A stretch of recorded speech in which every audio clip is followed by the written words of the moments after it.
എന്നാണ് ആ സുദിനം? മാർച്ച് 7 എൻ്റെ ബർത്ത്ഡേ ആണ് കേട്ടോ. എൻ്റെ അച്ഛനും അമ്മയ്ക്കും ഞാനുണ്ടായ ദിവസം. പതിവ് തെറ്റിക്കാതെ ഞങ്ങൾ നേരെ അമ്പലത്തിൽ പോയി തൊഴുത് കാര്യങ്ങളൊക്കെ മൂപ്പരെ കണ്ടങ്ങോട്ട് ബോധിപ്പിച്ചു കേട്ടോ. പിന്നെ അതിനുശേഷം പ്രണവേൻ്റെ കൂടെ ജസ്റ്റ് അല്ലറ ചില്ലറ സാധനങ്ങളൊക്കെ വാങ്ങാൻ പോയി. കാരണം എന്താ വെച്ചാൽ എൻ്റെ ബർത്ത്ഡേ എനിക്ക് ഭയങ്കര സ്പെഷ്യലാണ്. അത് ഞാൻ സെലിബ്രേറ്റ് ചെയ്യുക തന്നെ ചെയ്യും. എനിക്ക് പായസം വെക്കണം, അത് കേക്ക് കട്ട് ചെയ്യണം, അങ്ങനെ പ്രണവേണ്ണന്ന് ഉച്ചയ്ക്ക് വർക്ക് ഉള്ളതുകൊണ്ട് തന്നെ ഞങ്ങൾ ഉച്ചയ്ക്കാണ് കേക്ക് കട്ട് ചെയ്തത്. അപ്പോൾ ഉച്ചയ്ക്ക് കേക്കൊക്കെ കട്ട് ചെയ്തു. നല്ല അടിപൊളി കേക്കായിരുന്നു കേട്ടോ. അവിടെ സിഗ്നേച്ചർ കേക്ക്സ് എന്നായിരുന്നു. കേക്ക് കട്ട് ചെയ്തും ആൾ സ്ഥലം വിട്ടു. എൻ്റെ ഗിഫ്റ്റൊന്നും ഇതുവരെ തന്നിട്ടില്ല. തരും എന്നുള്ള വിശ്വാസത്തിൽ ഞാനിവിടെ ഇരിക്കുകയാണ്. അതിനുശേഷം അച്ഛനും ബദ്ബേബിയും കൂടിയാണ് പായസം വെച്ചത്.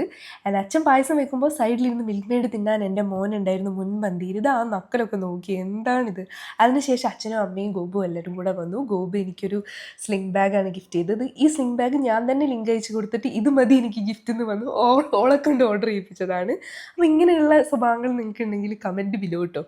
അതിനുശേഷം അമ്മ ഒരു കുർത്തിയൊക്കെ മേടിച്ചു തന്നു. ഇത് ഞാൻ ലിങ്ക് അയച്ചു കൊടുത്തതല്ല കേട്ടോ. പിന്നെ എനിക്ക് എല്ലാ കൊല്ലവും കിട്ടുന്ന ഗിഫ്റ്റാണ് MG നായകിൻ്റെ. ആളോട് എനിക്ക് ഭയങ്കര സ്നേഹമാണ്. പിന്നെ ഇതൊക്കെ കഴിഞ്ഞ് ഞങ്ങൾ നേരെ അവരും കേക്ക് കൊണ്ടുവന്നിട്ടുണ്ടായിരുന്നു. അതും ഞാൻ മുറിച്ചു. ഞാനും എൻ്റെ മോനും കൂടിയാണ് മുറിച്ചത്. അപ്പോൾ ഇത്രയും ഉണ്ടായിരുന്നുള്ളൂ എൻ്റെ ഈ ഒരു ദിവസം. ആൻഡ് ഹോപ്പ്ഫുള്ളി എൻ്റെ അടുത്ത ബർത്ത്ഡേയും ഇതേപോലെ തന്നെ അടിപൊളിയാക്കി തരാൻ ഞാൻ എൻ്റെ ചുറ്റുമുള്ളവരോട് പ്രാർത്ഥിക്കുകയാണ്. Thank you so much. See you soon in my next vlog. By.